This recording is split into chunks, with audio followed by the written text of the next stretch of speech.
하나님 말씀 이사야 30장 18절에서 26절 말씀을 보겠습니다. 이사야 30장 18절에서 26절 말씀입니다. 구약성경 1000페이지입니다. 그러나 여호와께서 기다리시나니 이는 너희에게 은혜를 베풀려 하심이요 일어나시리니 이는 너희를 긍휼히 여기려 하심이라. 대저 여호와는 공의의 하나님이심이라. 무릇 그를 기다리는 자는 복이 있도다. 시온에 거하며 예루살렘에 거하는 백성아, 너는 다시 통곡하지 않을 것이라. 그가 너의 부르짖는 소리를 인하여 네게 은혜를 베푸시되 들으실 때에 네게 응답하시리라.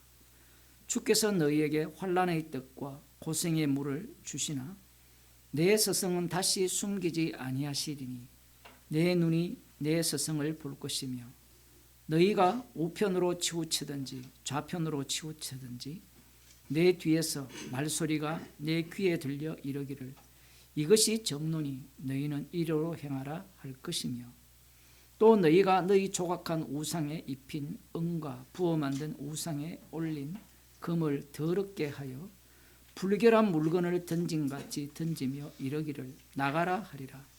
네가 땅에 뿌린 종자에 주께서 비를 주사 땅 소산의 곡식으로 살찌고 풍성케 하실 것이며 그날에 너의 가축이 광활한 목장에서 먹을 것이고요 밭가는 소와 어린 나귀도 키와 육지창으로 까부리고 맛있게 한 먹이를 먹을 것이며 크게 살육하는 날 망대가 무너질 때에 각 고산 각 줄령의 개울과 시냇물이 흐를 것이며 여호와께서 그 백성의 상처를 삼으시며 그들의 많은 자리를 고치시는 날에는 달빛은 햇빛 같겠고 햇빛은 칠배가 되어 일곱 날의 빛과 같으리라.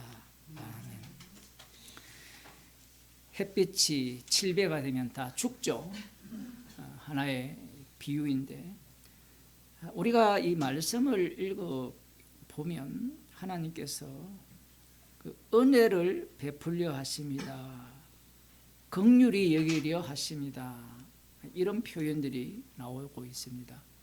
아니 그러면 이스라엘을 범죄했다고 심판하지 말고 그냥 긍휼히 여기시면 되지 않습니까? 그 23절 후반부에 보면 23절부터 26절까지 보게 되면 이 에덴 동산 같은 그러한 옥토로 축복을 내려주시겠다라고 하신다면 이 과정이 꼭 필요하냐라는 질문을 할 수 있어요. 왜 이런 질문을 자꾸 제가 하느냐 하면 우리라는 이 인간은 신이거든요. 신이기 때문에 이 전체 과정을 지금 보고 있잖아요. 어차피 로마서 11장에 모든 사람을 제 아래 가두어 두시면 긍휼을 베풀려 하심이라. 그러면 이스라엘을 애굽에서 왜 불러내어서 그들에게 왕을 주시고 그 왕의 범죄로 인하여서 심판하시고 포로로 잡혀가게 하시고 돌아오게 하시고 70년을 71회로 바꾸어서 그 희망 고문을 하시느냐, 이런 질문을 모든 인간들이 합니다. 아니 정답만 주시지 이 과정이 왜 필요하냐. 이걸 우리한테 적용하면 아니 예수 믿고 천국 가게 하시면 되지 왜 이 기나긴 인생을 살게 합니까? 뭐 맨날 이 오락을 즐길 수 있는 돈도 있고 시간도 있는 사람이면 주님 조금만 기다리세요. 지금 조금 있으면 그 사람의 수명이 한 124까지 간다 하거든요. 지금 그 얘기가 나왔어요. 그 100세가 된다는 얘기는 좀 오래전에 나왔고 벌써 120세 넘어간다 뭐 그런 얘기가 나왔는데 뭐 제 어릴 때만 해도 그거는 불가능한 이야기였잖아요. 100세까지만 해도 거의 뭐 가물에 콩나듯이 이제 웬만하면 80이에요. 경로당 가시면 젊은이시죠? 권사님 안 가봤어요?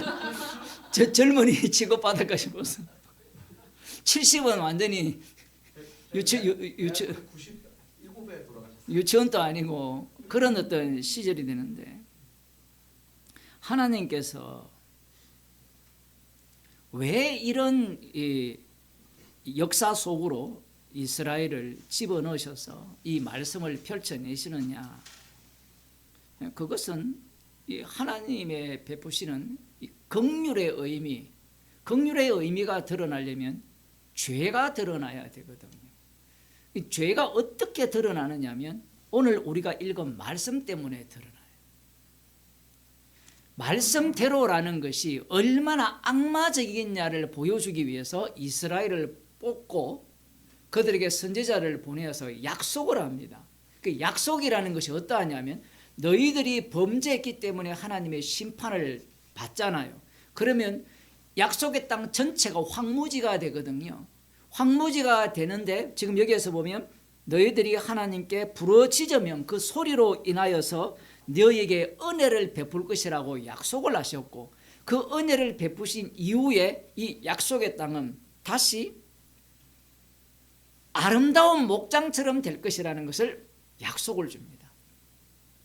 그러면 이게 인과관계가 명확하잖아요.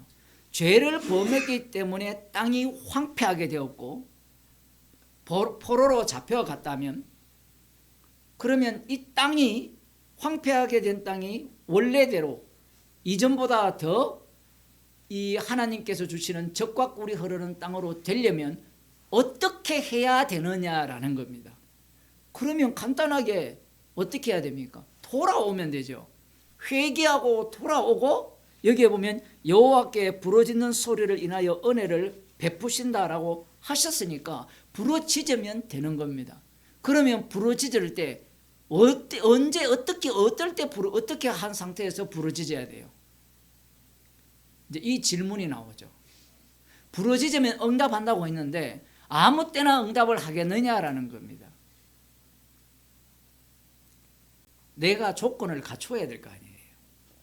그 조건을 갖추어서 부르짖으면 하나님께서 들으시고 이러한 원래보다 훨씬 이 비옥한 이 축복을 쏟아부어 줄 것을 약속을 하셨으니까 이렇게 될 것이라고 기대하는 겁니다. 이 본문을 읽으면 그 해석밖에 안 나와요. 다른 해석이 나올 수가 없습니다. 이것을 가두어 두심이라고 하는 거예요. 말씀대로라는 자체가 가두어졌다라는 거예요. 이걸 그대로 갖고 오면 이런 겁니다. 예수님 믿으면 구원을 얻습니다. 성경에 나오죠. 주 예수를 믿으면 구원을 얻습니다. 성경대로 믿으면 구원을 얻습니까? 아니에요. 나더러 주여 주여 하는 자마다 다 천국에 들어갈 것이 아니요 아버지의 뜻대로 행하는 자라야 들어갑니다.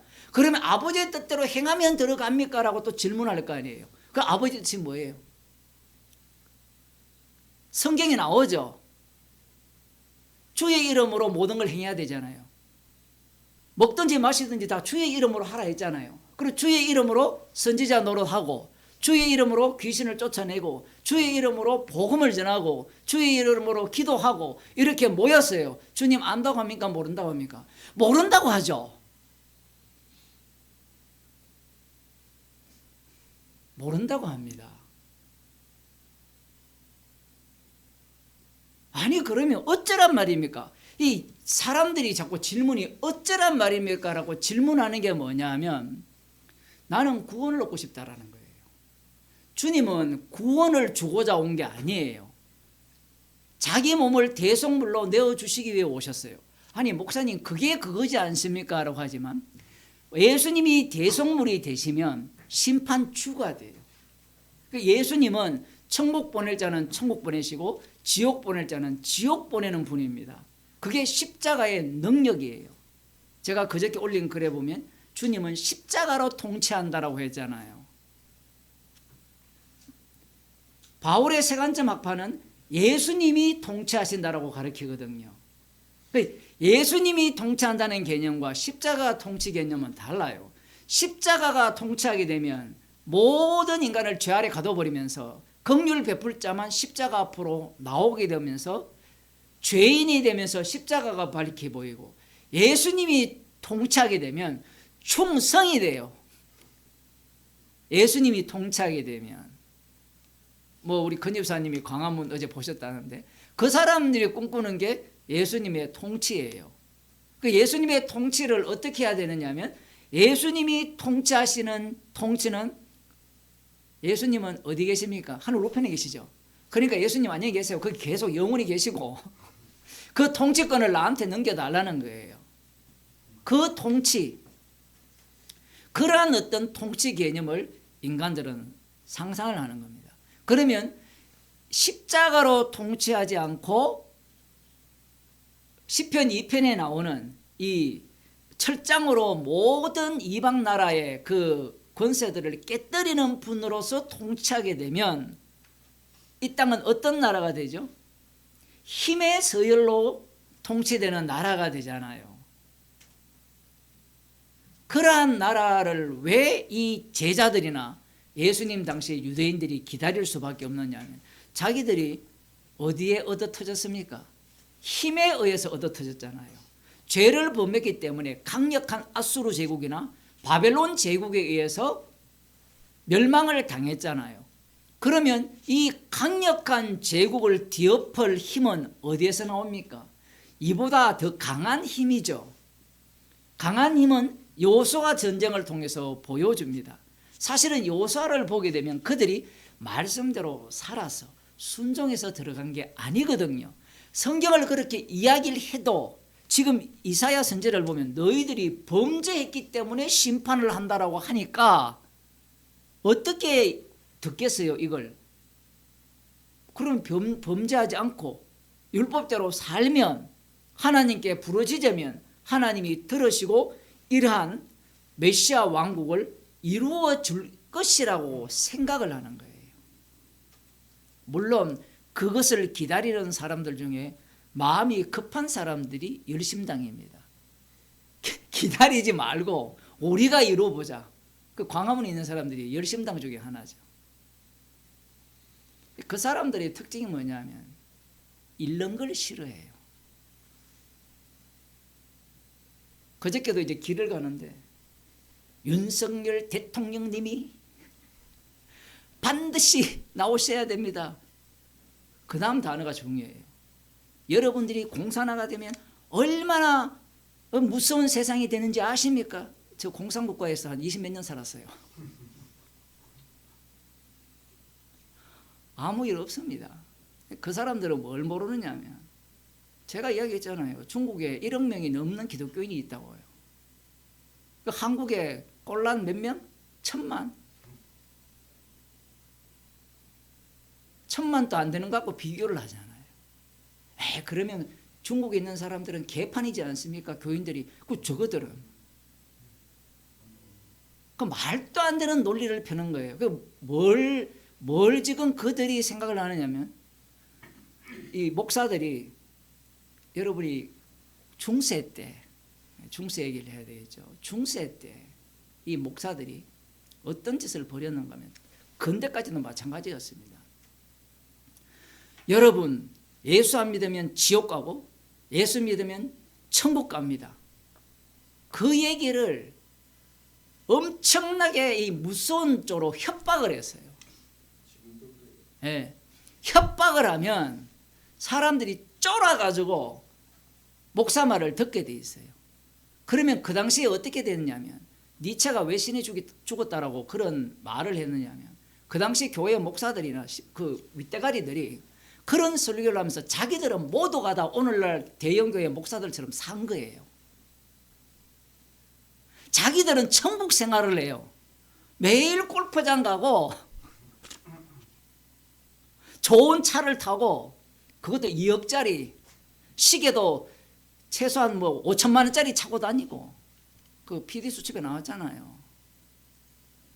집도 최고로 좋은 집에 살고, 그러면서 교인들한테 어떤 협박을 하느냐면, 공산화가 되면 여러분이 가진 재산 다 뺏깁니다. 그렇게 이제 외치는 거예요. 그러니까 교인들이 겁먹죠. 겁먹으면서 바보처럼 공산당한테 뺏기기 전에 먼저 다 뺏겨요. 그걸 중세 때 최근까지 그런 짓을 해왔어요. 협박을 가하는 겁니다. 협박. 그런 시기였다라는 겁니다. 예수님 당시에 이 메시아 왕국을 기다리는 자들, 이 이야기를 자꾸 왜 하느냐면 여러분들이 아셔야 되는 게 이 사복음서를 본다든가 구약을 볼 때 사복음서를 빼고 봐버리면 유대교가 돼요. 그리고 사복음서는 이 구약을 깔고 있거든요. 깔고 있기 때문에 제자들의 반응이라든가 그 당시에 그 사도계인들, 바리새인들, 민중들의 반응들이 왜 그런 식이냐라는 것을 명확하게 알 수 있는 대목입니다. 예수님이 행하신 일을 표적이라 하잖아요. 표적이라는 것은 사인이잖아요. 사인의 의미는 뭐냐 하면 메시아인 증거, 선지자인 증거, 모세가 예언한 그 선지자인 증거가 뭐냐면 사인이에요. 그게 기적들이죠. 그걸 보면서 이분은 우리를 구원할 분이라고 예상을 하면서 구원이 우리가 생각하는 그 구원이 아니라 오늘 우리가 읽은 이 본문에 나오는 이 구원을 그들은 생각을 한 겁니다. 그러니 그들이 생각하는 구원은 그 시온 땅에 메시아 왕국이 이루어질 것을 소망하는 거예요. 물론 어떤 사람들은 죽은 후에 어떤 분파가 그런 게 제가 알기로는 SNF파가 그 분파거든요. 죽은 후에 뭐 이런 천국이 이루어진다. 새하늘과 새 땅이 이루어진다. 신학이 저거 마음대로니까 그런 상상을 하는데 대체로 그 당시에는 그 땅에 이것이 이루어지는 거예요. 이 땅에 이루어지지 않으면 이 말씀이 소용이 있습니까? 없습니까? 소용없죠. 그러면 그들의 논리는 말씀대로 믿고 기다려야지 왜 말씀대로 믿고 기다리지 않느냐 라는 논리예요. 그런데 예수님은 천국을 어디에서 성취해버립니까? 십자가에서 성취해버려요. 천국이 어떻게 바뀌느냐 하면 이 말씀에 근거하여서 천국을 소망하는 자들이 메시아로 믿었습니다. 예수님을. 그 메시아로 믿은 자들이 예수님을 팔아먹고 죽이고 십자가에 못 박아 죽여버립니다. 그 죽임당한 자리에 천국이 만들어졌어요. 그러면 지금도 여러분은 천국 개념을 따로 잡고 있잖아요. 천국 만들어졌다는데 도대체 천국이 어디 있어? 지금 이렇게 생각할 가능성이 높아요. 맞죠, 젊은이? 그죠? 천국이 어디 있어? 천국은 십자가의 능력이 일어나는 현장이에요. 어떻게 일어나느냐 하면 어떤 곳에서는 사도행전을 보면 복음이 전파되는 그 자리가 천국의 현장인데 아무 반응이 없어요. 복음을 전하는데 회개하는 자리에 아무도 없어요. 이게 천국의 현장이에요. 어떤 반응은 미워하고 핍박하고 죽이는 반응, 어떤 곳에서는 회개하고 돌아오는 이 자리, 이런 사건들이 일어나는 곳이 천국입니다. 그러니 예수님이 만드신 천국을 누가 환영하겠어요? 그래서 오늘날 목사들이나 신학자들의 교인들이 이런 구약을 읽으면서 다 읽잖아요. 읽으면서 천국을 어떤 천국이라고 생각할까요? 유대인들이 이 구약을 바탕으로 기다렸던 천국을 생각하는 겁니다. 아마 오랫동안 신앙생활을 한 사람들은 대부분 이사야가 외친 새하늘과 새 땅이에요. 그러니까 새하늘과 새 땅이 말은 새하늘과 새 땅인데 새하늘과 새 땅의 의미 내용을 들어가 보면 이 땅에서의 에덴 동산 같은 새하늘과 새 땅이에요. 그러니까 십자가 자체는 뭐냐면 천국 가기 위한 징검다리에 불과하다는 겁니다. 그 징검다리니까 십자가는 빨리 없애버리는 거예요. 그게 이 목사들의 설교였고 교인들이 성경을 보는 태도였다는 겁니다. 그래서 오늘 본문 이런 것들이 왜 중요하냐면 우리가 꿈꾸는 천국이 이런 천국이에요. 지금 여러분들이 이만한 돈을 못 갖고 있잖아요. 멋진 집을 못 갖고 있잖아요. 그리고 사람들한테 다 굽신굽신 거려야 되잖아요.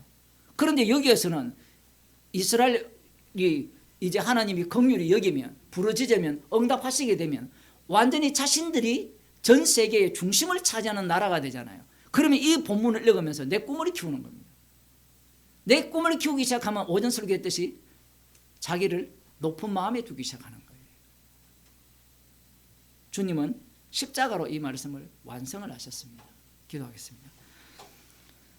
하나님 아버지, 말씀이 오히려 우리의 탐심을 드러내고 우리가 마귀에게 속했다라는 것이 더 적나라하게 드러나게 하셨습니다.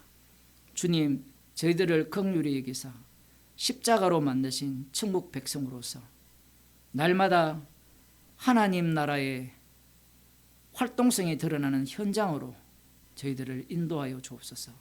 예수님 이름으로 기도드리옵나이다. 아멘. 하늘에 계신 우리 아버지여, 이름이 거룩히 힘을 받으시고 나라의 나이시오며 뜻이 하늘에서 이루어진